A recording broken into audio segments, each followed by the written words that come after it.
The sukkah's got to be the perfect COVID gathering spot. It's really just gorgeous. It's outside, lets the air in.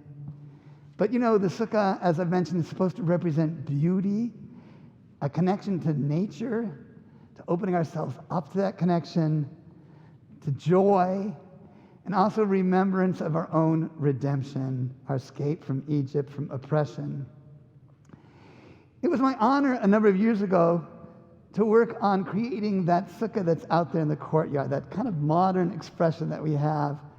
When I first came to Emanu-El, we kind of had, I call it a creche sukkah. It was a little tiny sukkah, like many synagogues have had. And I realized that we could do more and better, and that we got a group of architects and artists together. And this wasn't my vision, it was their vision they came up with, and it was really so inspiring. I found my own sense of inspiration from the sukkahs that I encountered when I went and visited kibbutzim in Israel on Sukkot. And if you know the kibbutzim, they were derived from really socialist collectives and kind of anti-religious.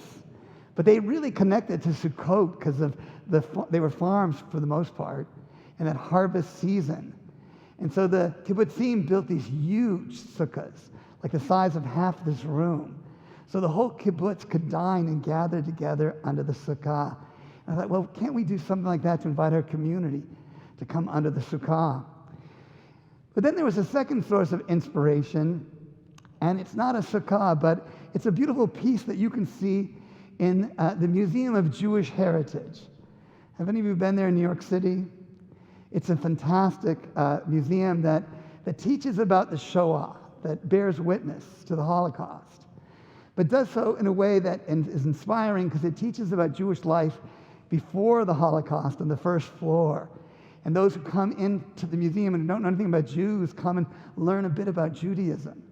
And then the second floor has the Shoah. It's very important and painful and such great teaching about how all of us have to stand up against hate, especially and even now. And the third floor is about Jewish life after the Holocaust and the rebuilding. And it's on that exhibit downstairs with all the Judaica that there's this amazing piece that really touched me. And when I take 10th graders there once a year, and sometimes I take adult trips, it's an important stop to make. Because you see this fantastic piece of ritual art. It's the biggest piece they have on display in the museum. And what is it? It's not a sukkah, but it's a sukkah wrap. It's a wrap to put around the entire sukkah that was created by a Hungarian Jew who was a resident of Budapest named Aryeh Steinberg.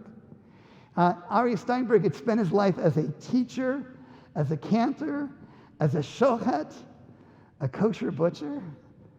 The guy could do everything. And then he was also a trade union leader. He was a man of great piety, but when he retired, he took up an interest in arts that he had nurtured along the way as a hobby. And he started creating ritual documents, ketubot, mezuzot. And then he started making larger pieces, some more ambitious projects, an illustrated Haggadah. And then finally, the museum had on display his most ambitious project. And it's this huge sukkah wrap that is decorated so beautifully with Jewish ritual art objects, with beautiful expressions of characters from Jewish history. It has on it his own vision of what Jerusalem must have looked like. He'd never been to Jerusalem, but he put kind of a medieval expression of Jerusalem around the wrap. And then he decorated with calligraphy and other paintings and included some of the best examples we have of what pre-war Hungarian Jewish life might have been like. In fact, one great thing is he shows other sukkahs that have a glass cover that you could open and close. So if it was raining, you could close it and still be in the sukkah. It's just a stupendous piece. And when I see it, I'm amazed and inspired, and I hope you'll maybe go with me at one point to see it or go on your own. Now, how is it there? How did it survive the Holocaust? Mr. Steinberg died before the Nazis took control over Hungary. Hungary joined the Axis powers until 1944. And then in 44, as the Nazis were coming in, the family who had protected this wrap and would show it to people who'd come to visit and see them on Sukkot to just take in the amazing work that it was, they had to figure out a way to hide it. And of all places they hid it, they gave it to the teenager among them, and he took it to the Doheny Street Synagogue. And if you've been to Budapest, in the Pest part of the city, the Jews there who felt so comfortable, they built the biggest synagogue in the world. The synagogue in Emanu-El, New York, debates they're bigger. There's a closet involved that if you don't count the closet, then Emanu-El is bigger. But the Doheny Street synagogues there in Budapest, it wasn't bombed at first because of the Axis connection, and later it was damaged. But the Nazis put a stable in there. They put some storage in there. They kind of wrecked it up a bit. But Adolf Eichmann even was in there and had offices there to plan to kill all of us. And then the Russians didn't blow it up either as they took the city. So it was a miracle that that place survived. And of course, because of its survival, so did this sukkah wrap. And the family, they went at the war, the survivors, and they got it back. Isn't that amazing?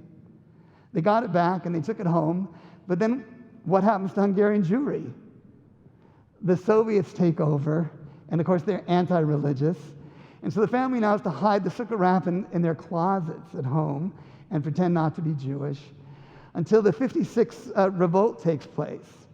And then they try to get out. And one of the grandchildren, or actually two of them, hide it, they break it up into pieces and wrap it in raincoats. And they make it over to the border in Vienna. And they finally come to America. And they settle in Borough Park. And it's in the closet and brought out at Sukkot, this stupendous piece of Judaica. Until the museum started coming to being, and they sent out scouts to look for Judaica that might be good to display.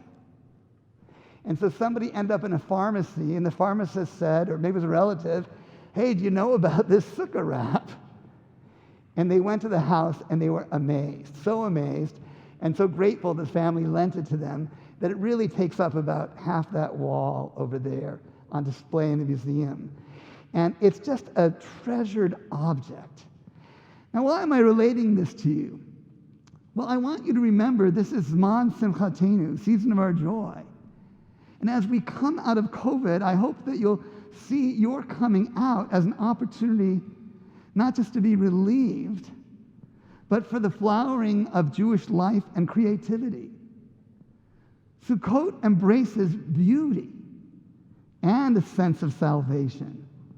Yes, the wandering through the wilderness for a purpose of our ancestors, and the artistic expression of joy in Jewish life.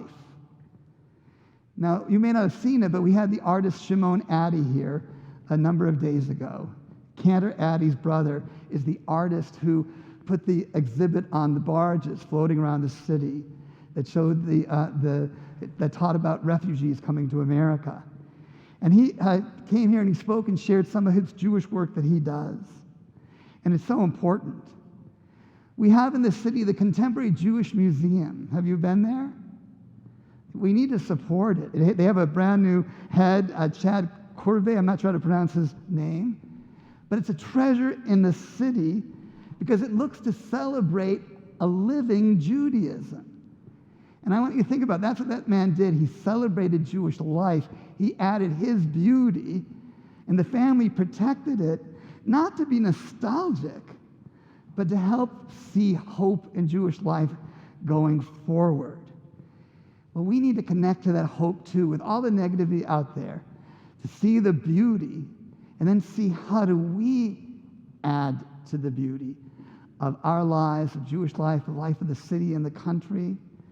Let that work of the past and the heroism of those families, may it inspire us to bring in the joy and commit ourselves to doing the same, to celebrating life, celebrating the harvest of our lives, and thinking about how we can bring God's presence and that beauty into our presence and to the future to be shared with each other and shared with others. It is Zman Simchateinu. I hope you'll Google it and look it up. It's amazing to see. Happy Sukkot, everyone.